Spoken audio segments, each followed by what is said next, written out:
Move on to discuss the Buffalo Bills. Uh, they were able to defeat the San Francisco 49ers in a snowy, wintry type of game. Huge amounts of snow coming down in Buffalo. They dominated the short-handed San Francisco 49ers 35 to 10. And and yeah, it was just a complete another domination from the from the Buffalo Bills. The Buffalo Bills remarkably were able to wrap up the division on December 1st, which is incredible when you think about it. You know, we're only 13 weeks into the season, and the Bills already wrapped up first place in their division, and hence also clinch a playoff spot. That's been remarkable.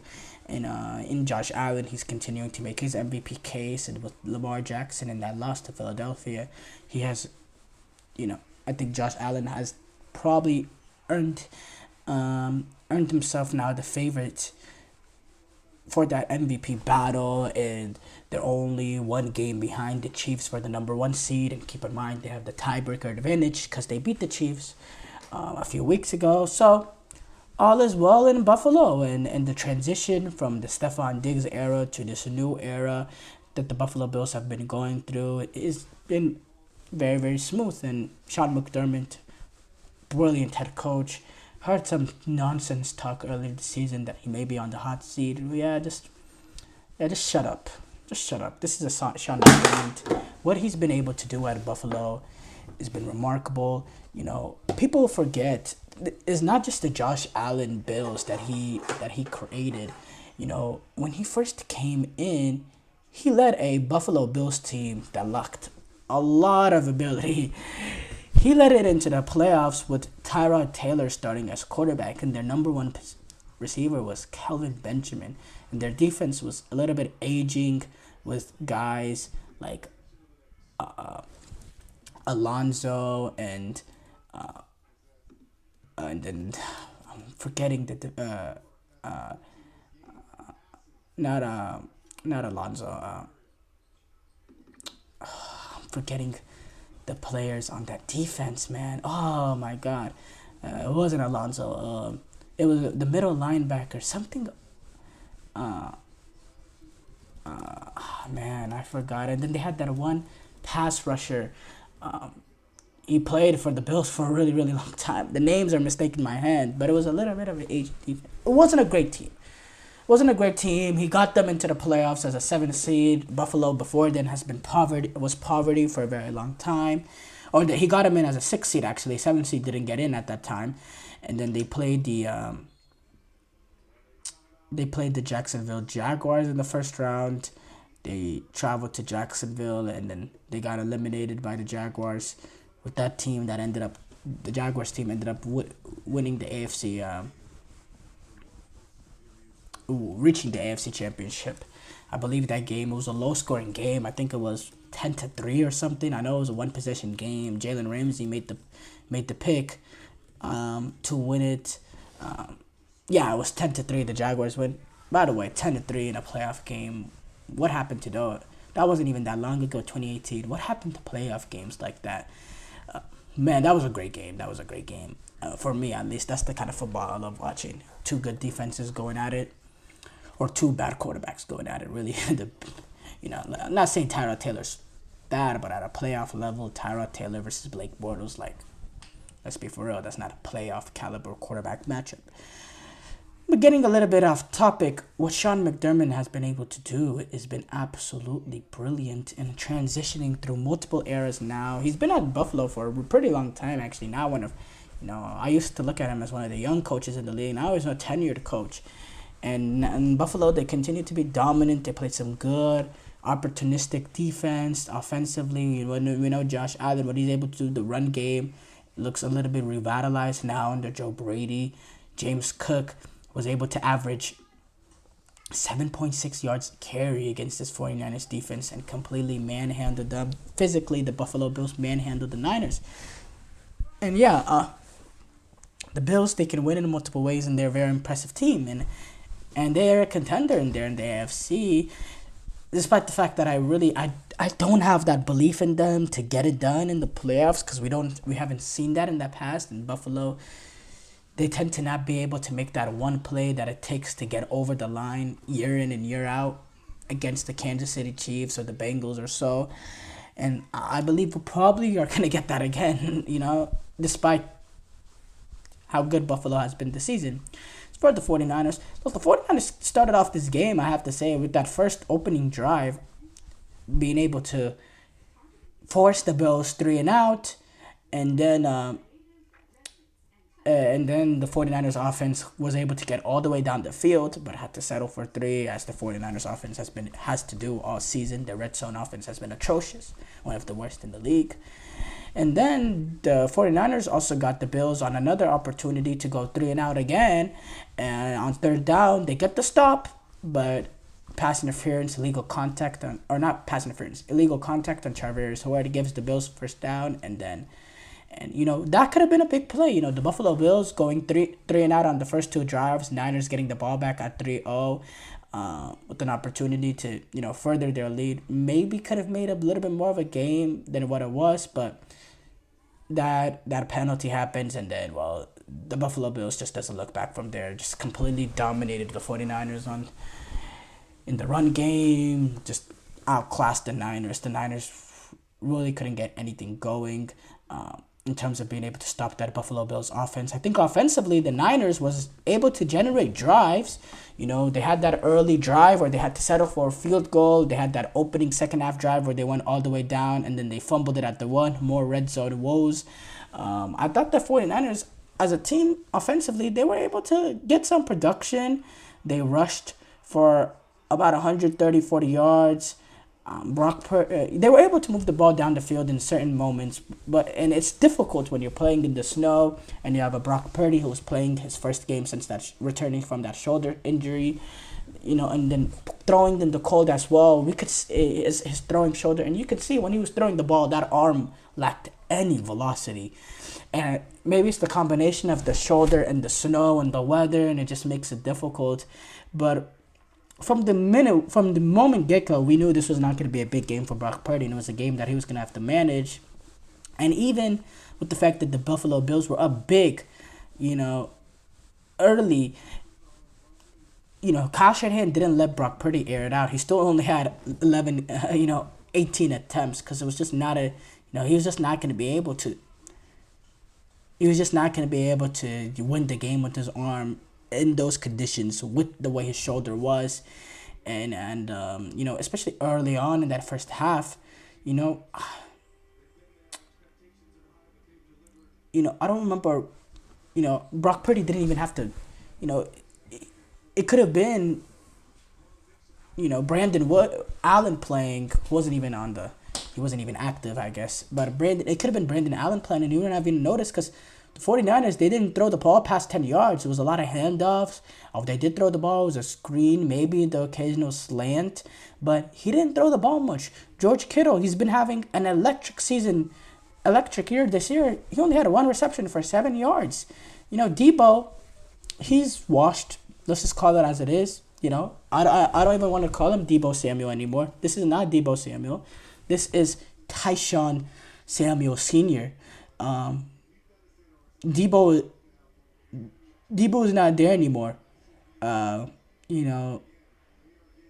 Debo's not, he's retired. We're in week 14 or something of the season, and he has 38 receptions for 531 yards. He can't break the edge the way he does. He looks like he's lost a little bit of speed, which is interesting, because on kickoff returns, we see that explosiveness and that speed from him on kickoff returns.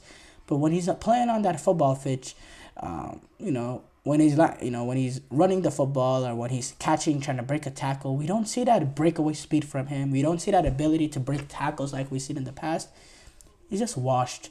And I spent this earlier part of the season being angry at him for, at 28, just losing your way. But we asked him to do a lot early on. There is wear and tear that's been put on his body, essentially having to play 2 positions, and maybe he's just coming to fold. But yeah, this is not Debo Samuel. This is Tyshawn Samuel Sr.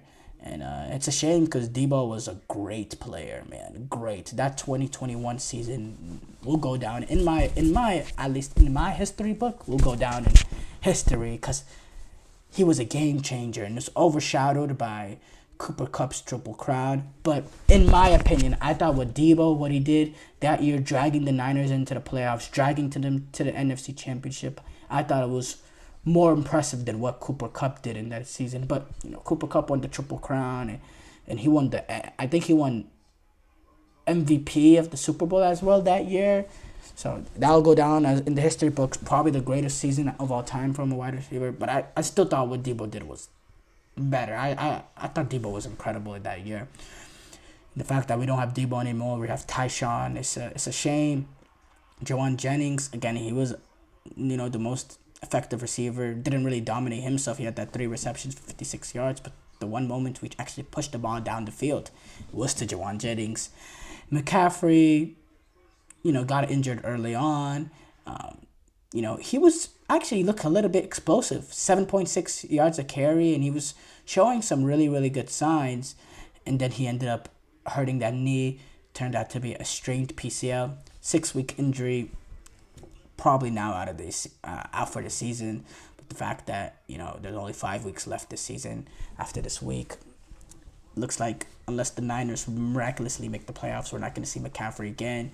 And then the crazy alarming thing with this as well is Jordan Mason. He suffered a high ankle sprain as well. He's on IR, and a high ankle sprain, those are like 4 weeks injuries. That's going to take him out till the last game or two left of the season. And now the 49ers enter their last stretch essentially to save their season, where they're having to play playoff games week in, week out for the rest of the season. Extremely short-handed at the running back position. Trent Williams, his wife announced that his kid was stillborn. He had a stillborn twin. The other twin passed away early on in the pregnancy. So obviously that's a sad situation there. So we don't know his status. He's missed the last couple of games as well. Nick Bosa with the hip oblique. It just seems like these injuries are piling up. Fred Warner is playing with the injured calf or injured ankle as well. It seems like these injuries are piling up, and the season is falling apart. The 49ers have lost 3 in a row now, and they're fall to 5-7. Mathematically, they're still alive in the NFC West. The Seahawks are 7-5. The Cardinals are 5. The Cardinals and the Rams are 6-6. So they're still in there. They're only 2 games away from that division, and the Seahawks do have some difficult games to play left of the season for the rest of the season. But yeah, it just seems like the injuries have been too much, and it seems very similar to what we saw from the 49ers post the year that they reached that 2020 Super Bowl, in which the injuries getting to them, the team just not being as good as previous years. And yeah, it's unfortunate, and it's an opportunity now for the 49ers to get younger. This is a team, one of the older teams in the NFL. What I always loved about the Niners, especially early on the Kyle Shanahan era, is their physicality, and a lot of that has to do with the youth in the team. This team is just too old to play like that, a game in, game out, and that probably is a factor in the injuries as well. I think this is an opportunity for the Niners to get younger, to get off some of these older guys, like a Deebo Samuel, like a Deebo Samuel, really, that's the big one. Like guys like Kyle Juszczyk, Juszczyk really doesn't matter. He's just a fullback, and Juszczyk doesn't matter. But guys like Deebo, I think, I'm trying to think what other, some of the core guys some of the core guys are still important parts of the team. Like, should the Niners move off from Kittle? No. Then maybe McCaffrey is a candidate, with the fact that he is 29 and running back shelf life, or he's 28 running back shelf life. I think the 49ers have an opportunity where they might think about taking calls for Nick Bosa. He's 27 years old. He gets paid a ridiculous amount of money. And he's one of the few players that the Niners have that have extreme value. This is a guy that could potentially go for 3 first-round picks. A player with that sort of value you know, you always have to look in the future as well with the Niners, and the fact that they don't have they have to pay Brock Purdy. You know, they're gonna have to pay him a lot of money as well. You need to start thinking about that. And yeah, John Lynch and co have a lot of game changing decisions to think about. For me, there's no arguing that. But thank you guys though for tuning into the GSMC Dead Ball Sport podcast, brought to you by the GSMC Sports Network. Your support means a lot to us, so please remember to subscribe to the show and leave a positive review. It really does make a difference. We also invite you to follow us on Facebook, Twitter, TikTok, and Instagram for more content and updates. So thank you once again, and have a wonderful, wonderful day.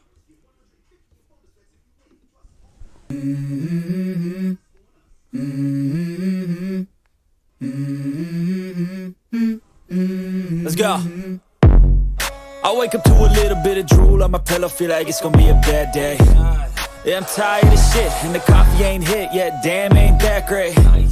I don't wanna go to